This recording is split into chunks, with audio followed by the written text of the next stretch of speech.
Bendigo Southeast College was established in 2009 when Kangaroo Flat, Golden Square and Flora Hill colleges merged to create BSC and Caruso College as part of the Bendigo Education Plan Regeneration Project.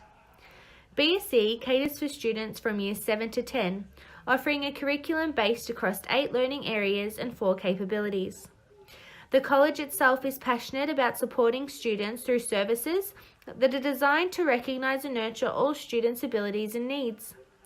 In meeting with Sarah, it was apparent that as a social worker in the school, she shared such passion and allowed our group the privilege of seeing this transpire through her role. As stated, Bendigo Southeast College has a brief history, with the establishment of the school only occurring in 2009.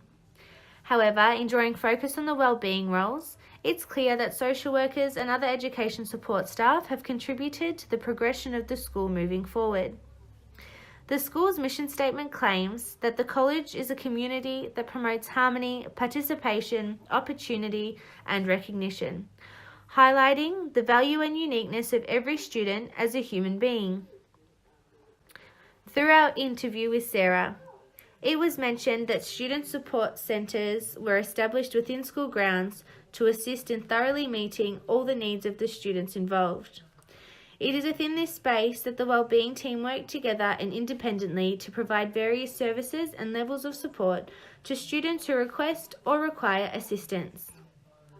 Currently, this team of staff is guided via the leadership of a qualified teacher who has obtained a psychology degree and a diploma of education throughout her studies. The wellbeing team further consists of 2 social workers, special needs teachers, 10 teachers' aides, a nurse and the base camp leader, which will be further explained later in the presentation. Over the course of the interview, the roles and the teams have been subjected to some change, and this has been made obvious due to the budget cuts and funding issues experienced. Throughout our conversation, it was clear to us as a group that funding strongly influences the way a social work fulfills their role, especially within a school setting.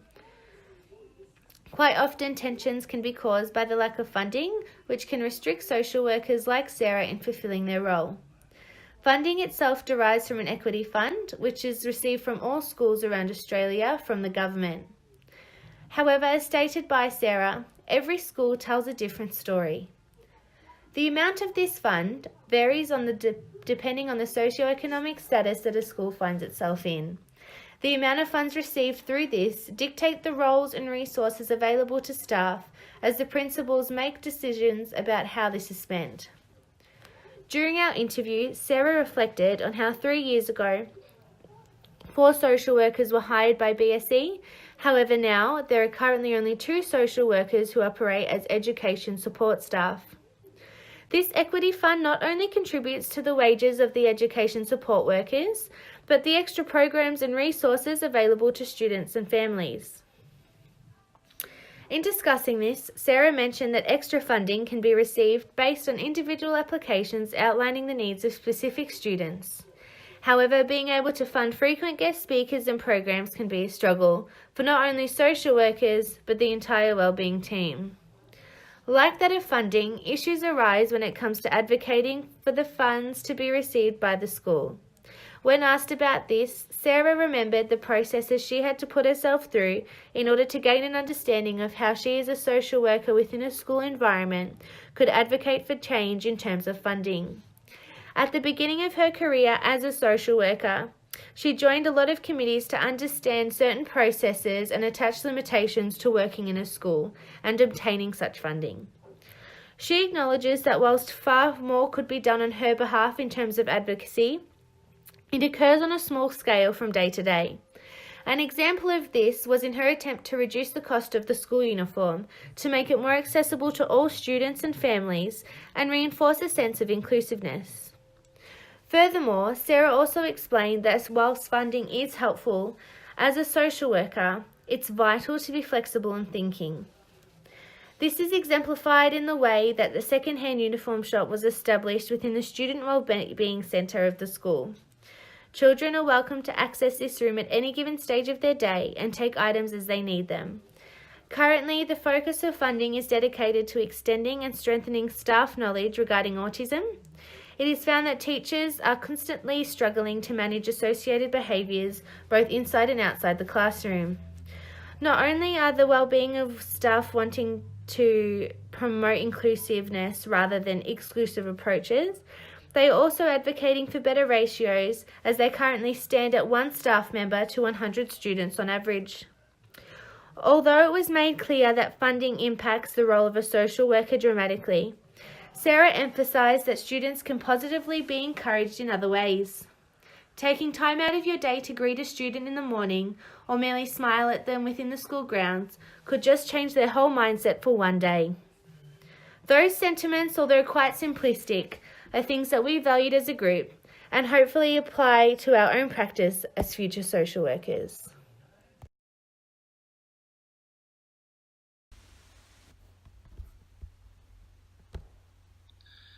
Having a social worker within the school is not declared necessary by the governing body within Victoria, the Department of Education. As such, not every school has a social worker or equivalent, either due to funding or a conscious decision made by the principal team. The Department of Education are able to provide access to a health and wellbeing team that includes a psychologist, social worker and speech pathologist, as well as a wide range of other services not listed. These services are available to all schools. Unfortunately, they are not available to every student. The number of students that can access the services at each school is very limited, as resources must spread across the state. This means that only the most severe cases can access the Department of Education's wellbeing team. As a result of this, more and more schools are hiring their own wellbeing teams using the equity funds made available to them from the Department of Education. Social work and the wellbeing team in BSE, like all schools, is ultimately decided by the principal and their team. Each principal within their school is responsible for the allocation of funds, staffing, services provided, and in the case of BSE, any disciplinary actions that may be required. Apart from providing the framework in which Ben and Sarah, the social workers, are able to work and any disciplinary measures that may be required, the principal tends not to intervene in the work of Ben and Sarah. Under the guidance of the current principal, the Student Help Department has gone in the direction of re-engaging disengaged students. Underneath the principal is the head of wellbeing, who, in this case, is also a teacher at the school. This is due to funding within the school. Ideally, this position would be taken up by a social worker, but in many schools is often a teacher. In the interview with Sarah, she said that the current head of wellbeing is doing an outstanding job and wouldn't want it any other way. The student support team consists of several faculties. In the team there are the social workers, Ben and Sarah, a base camp teacher, a special needs teacher, 10 teachers' aides, and the school nurse, as well as the principal team when required. Those involved with the students become known as the Student Help Team. The services involved in each team vary dependent student to student, as each student has different circumstances and therefore requirements. For a student to receive guidance from any of the aforementioned support staff, they must first be referred on to them. Within the organisational structure at BSE, there are many components that impact on the functionality and ease of the use of the system. Due to the variety of outside services involved, things can be quite complex for Ben and Sarah trying to organise all the different components to work effectively for the students. To help ease this issue, many of the school staff roles in the Student Help Team are well defined and formalised in conjunction with Sarah or Ben overseeing the plan and progress of the students to ensure the complex organisation structure is as centralised as possible. The referral process begins with the house learning coach in charge of the student. There are 4 house learning coaches per year level who are in charge of approximately 1/4 of the year level. If the house learning coach notices any issues or is made aware of any issues by teachers, then they take the issue to the year level coordinator. The year level coordinator then refers them on to either Ben or Sarah, who then takes the necessary actions to remedy the issue, whether that be creating a plan using only in-school services or put them into contact with the appropriate outside services that my peers will talk on more later in the slideshow. Once a student has connected with the school social workers and a plan has been put in place, They remain in regular contact with both year level coordinator and house learning coaches to ensure the student stays on the right track.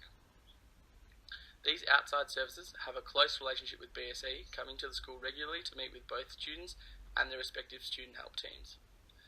This, however, is not true for all schools. As the principal decides what work a social worker will be doing within the school, each school social worker can sometimes be doing very different things. A metaphor to help us understand the organisational theory and practice of BSE could best be linked to organisations as machines. All members of the student help team working like cogs in a wheel for the benefit of the student at the school.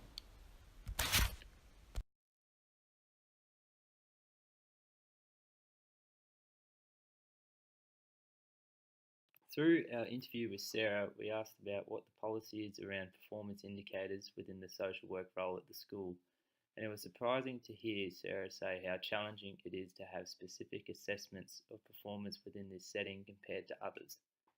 Coming from a DHS background, she said there were more specific outcomes she had to achieve while working in that job, whereas the school system is a lot different in terms of how it measures progress. The policy set by the school that she abides by instead of performance indicators are called PDPs, or she referred to them as performance development reviews, where certain goals are stated and then reviewed a couple times throughout the year to see the progress being made towards these goals. Another interesting point that was brought up within the interview was the issue of funding. It is policy for each school to be provided with a certain amount of what Sarah called equity funding, in which the amount is dependent on a variety of factors, including number of students that attend BSE college and the level of socio-economic status within the school community.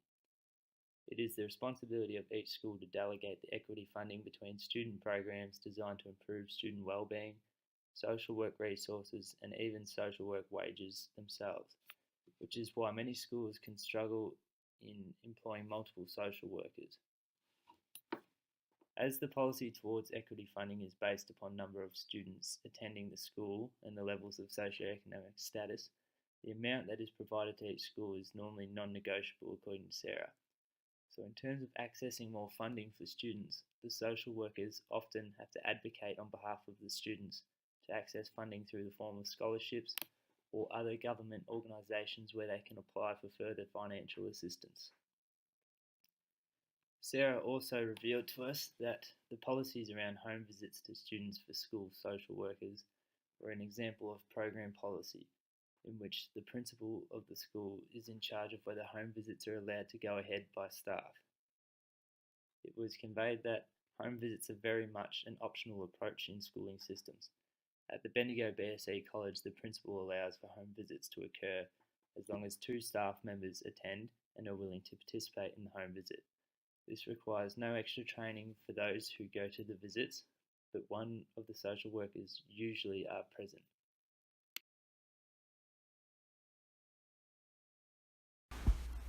In the public education system, anyone that's not a teacher is called an educational support officer.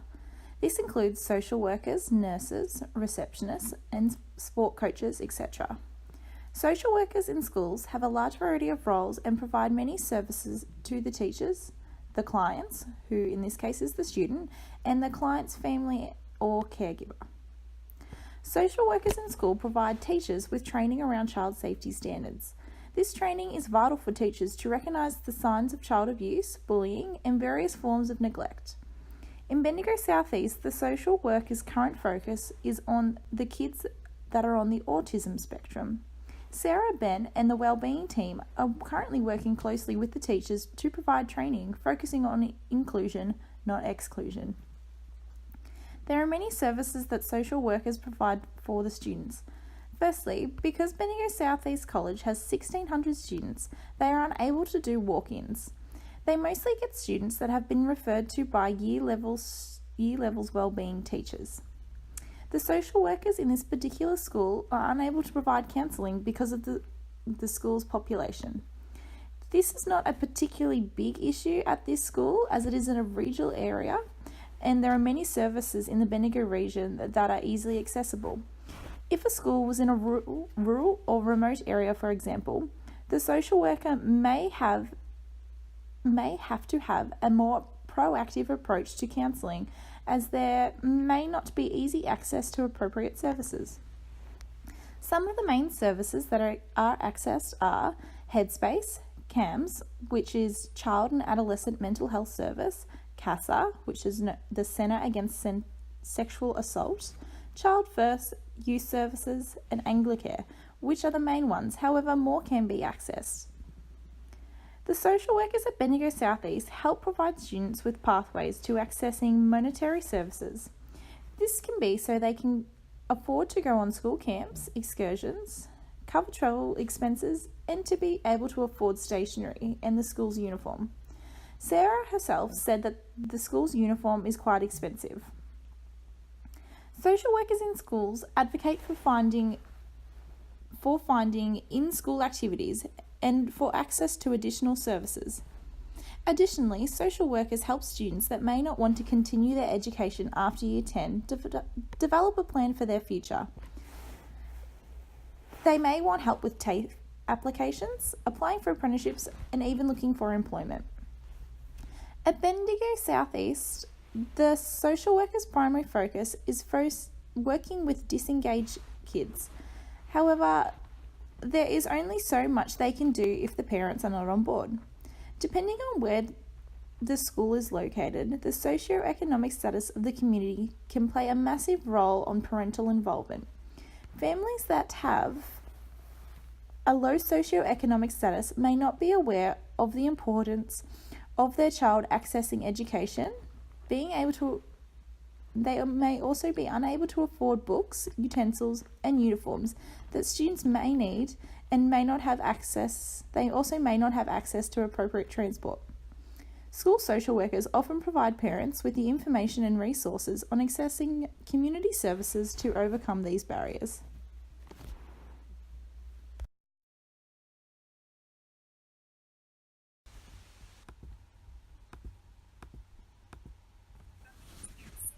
Her role as a social worker at BSE alongside Ben is to work with the students who are disengaged.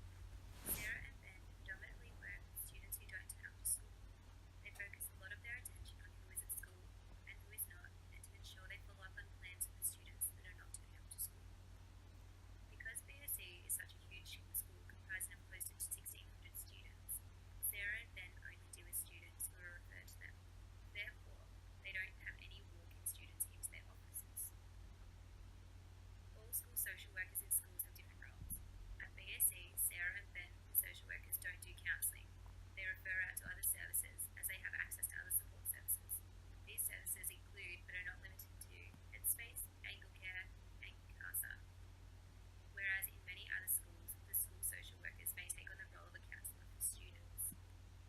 Sarah and Ben do a lot of consulting in their day-to-day routines, including putting out spot fires, where a student may present an issue to the teacher doesn't know what to do, and then they turn to the social worker for advice. Social workers are not allowed to take classes, as they're classified as an Education Support Officer, or an ESO. This title is given to anyone that is not a qualified school teacher. But the social workers are engaged a lot with the programs that are run in the school. Sarah touched on a program called HIP Opportunities. This program works directly with disengaged students, and someone from an outsourced organisation comes in and takes this. They also have mentoring programs within the school that works directly with 15 students. The social workers are involved with the mindfulness group, which helps reduce the workload for the social workers because the students participating in the mindfulness group are developing knowledge and useful skills. The social workers don't necessarily run the programs, but they are involved with the organisation, arrangement, coordination, and involvement of the programs. The social workers at BSE don't necessarily advocate a lot in their role, but if they do, it is on a small scale, such as advocating for a student for a school uniform, because a uniform at BSE is quite expensive and is not accessible for every individual student. The social workers are also involved in trying to gain access to staff training within the school. What social workers are advocating for depends on what is the main focus at that given time within the school. This is determined from what the school social workers find that the students are lacking.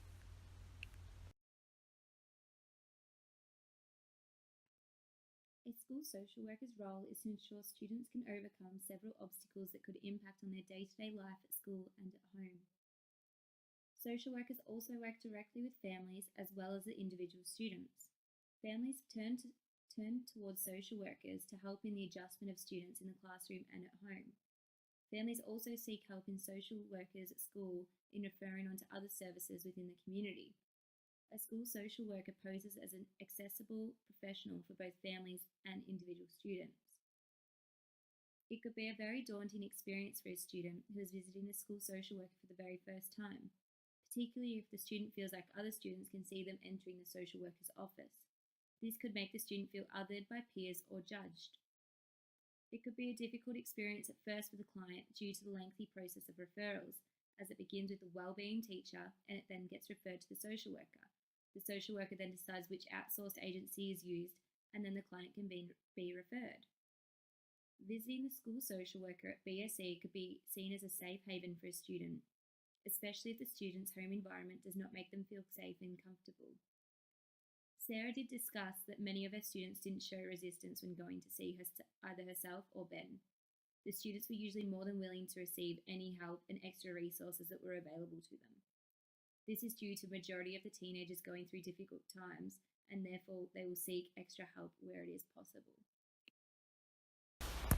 The interview that we conducted with the social worker Sarah was in a room in the school office. The room had quite a relaxed atmosphere, with colourful couches and students' artwork on the wall. After the interview, we had a tour around the school facilities. Bendigo South East is quite a large school to cater for the large population. In this school, the Students' Wellbeing Centre has two components. Firstly are the offices. The offices are located behind some of the main classrooms for the students. We conducted our interview during the school's lunchtime, so the offices were quite busy with students playing on computers, coming in to get free fruit, and talk to the school nurse and the social worker. The offices are an open plan workspace with no doors on offices except for one. This is where students have private meetings with the social workers and outside agencies. The office walls are clearly labelled. They're also quite colourful, as seen on the picture on this slide. The second component to the Student Wellbeing Centre is the cottage. The cottage is located just off the sports field. The cottage has a rural feel to it, with the students able to participate in growing veggie gardens. Inside, there was a student wellbeing officer cooking lunch for students who are unable to be provided with their own. Additionally, students have access to free snacks that have been donated to the department. The school itself is quite accessible for all students. While it is a big school with many steps, all students are able to be accessed by wheelchair. One of the important areas of suggested improvement within not only school social work but teaching as well is the further training in specialised focus areas so the staff are better equipped to deal with the challenging students more effectively. Sarah explained how the social workers often have to advocate for further training in target areas that staff seem to be struggling with. These target areas in the past have included things such as conflict resolution, and Sarah expressed that currently there is a need for extra training in working with autistic children to be more inclusive. Autistic children have become an area in which she felt teachers needed more training with, as their learning and behaviour can be a lot more challenging at times and requires more attention. With regular focused training for social workers and staff, all students will be better catered for in getting their needs met within the school environment. Another prominent issue that was discussed in the interview with Sarah was the amount of school children delegated between only two social workers, meaning that not all children would be able to easily access them as they have to work off a referral system. The referral system in schools work by having community wellbeing leaders in each of the year levels for the children to go to with issues or who require further attention. When a child requires further assistance, they are then referred to one of the two school social workers at the BSE. The reason why only two social workers are employed at the school is due to the equity funding provided for the school. However, with so many children between only two social workers, it means that not all children will be having all their needs met within the school environment, which is an area of suggested improvement. Finally, another point Sarah brought up, which is worth mentioning, is the argument for more social work or program ran workshops within the school environment based on specific target areas that are prominent for school children. These workshops would be based on current issues that are challenging for youth in society at the moment, such as issues around bullying, mental health, depression, and areas on drug and alcohol consumption. The argument of these workshops is with the school's curriculum and the departments in charge of education at the school, as they decide whether or not it is a waste of school learning time. Sarah discussed how the social workers are always advocating for more of these sessions for the students, as she believed it is a vital resource for students' wellbeing and education for self-care. More of these sessions would be a very effective tool to improve the students' experience within the school environment, as they would be receiving more information on how to deal with some of these challenging aspects within society that they are faced with every day. This information could also be very useful moving forward for these students once they leave the school.